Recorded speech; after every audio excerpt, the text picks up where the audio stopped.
எனக்குமே ஒரு டவுட் இருக்கும். எப்படி டாக்டர்ஸ் எழுதுற ஹேண்ட் ரைட்டிங்க இந்த மெடிக்கல் ஷாப் வச்சிருக்கவங்க மட்டும் படிக்கிறாங்க, புரிஞ்சுக்கிறாங்க. ஏன் அத நம்மளால புரிஞ்சுக்க முடியாதா? படிக்க முடியாதா? அப்படின்னு சொல்லிட்டு இந்த வீடியோல பார்க்கலாம். அது மட்டும் இல்லாம எப்படி பிரிஸ்கிரிப்ஷன படிக்கணும்னு சொல்லிட்டு இந்த வீடியோல சொல்லப் போறேன். இந்த ஸ்க்ரீன்ல இருக்கக்கூடிய ஃபோட்டோல டாக்டர் ஒரு பேஷண்ட்டுக்கு பிரிஸ்கிரைப் பண்ண மெடிசின்ஸோட லிஸ்ட் இருக்கு. இத நான் உங்களுக்கு 5 செகண்ட்ஸ் டைம் தரேன். உங்களால இத புரிஞ்சு படிக்க முடியுதான்னு கண்டுபிடிங்க. அப்படி கண்டுபிடிச்சுனா கீழ கமெண்ட் பாக்ஸ்ல கமெண்ட் பண்ணுங்க. பிரிஸ்கிரிப்ஷனில் இருக்கக்கூடிய மருந்துகளை ஒவ்வொன்றா படிச்சுட்டு வரேன். இப்போ நீங்கள் நினைச்சதும் நான் படிக்கிறதும் ஒன்றான்னு செக் பண்ணிக்கோங்க. ஃபர்ஸ்ட் ஒன்று இருக்கிறது ஃபோரோகாட் 400 mg இன்ஹேலர்னு சொல்லிட்டு எழுதியிருக்காங்க. நெக்ஸ்ட் வந்து பார்த்தீங்கன்னா pan 40 mg. Next levocetirizine with montelukast. Next இருக்கிறது வந்து பார்த்தீங்கன்னா பல்மோ கிளியர். அடுத்து இருக்கிறது குட்சப் சிவி.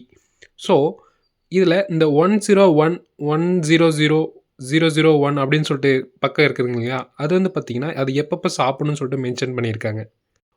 101 அப்படின்னு சொல்லிட்டிங்கன்னா காலையில் ஒரு டைம், நைட் ஒரு டைம். 100னா காலையில் மட்டும், 001னா நைட்டு மட்டும். ஸோ உங்களுக்கு புரியுதுங்களா?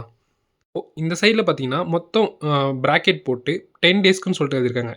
ஸோ இந்த மெடிசன் எல்லாம் அந்த பேஷண்ட் வந்து பார்த்தீங்கன்னா 10 நாளைக்கு தொடர்ந்து எடுத்துக்கணும் அப்படின்னு சொல்லிட்டு மென்ஷன் பண்ணியிருக்காங்க. இது மட்டும் இல்லாமல் ஃபஸ்ட்டு நம்மக்கிட்ட ப்ரிஸ்கிரிப்ஷன் வந்துச்சுன்னா ஒரு நல்ல ஃபார்மசிஸ்ட்டாக இருந்தாங்கன்னா அந்த ப்ரிஸ்கிரிப்ஷன் படிக்கிறதுக்கு முன்னாடி அந்த பேஷண்ட்டுக்கு எத்தனை நாள் அந்த மெடிசன் கொடுத்துருக்காங்க, அவங்க எவ்வளோ நாள் சாப்பிடணும் அப்படின்னு சொல்லிட்டு நோட் பண்ணி அந்த பேஷண்ட்டுக்கு தெரிய வைக்கிறது ரொம்ப ஒரு நல்ல ஃபார்மசிஸ்ட்டுக்கு முக்கியமான கடமையாகும்.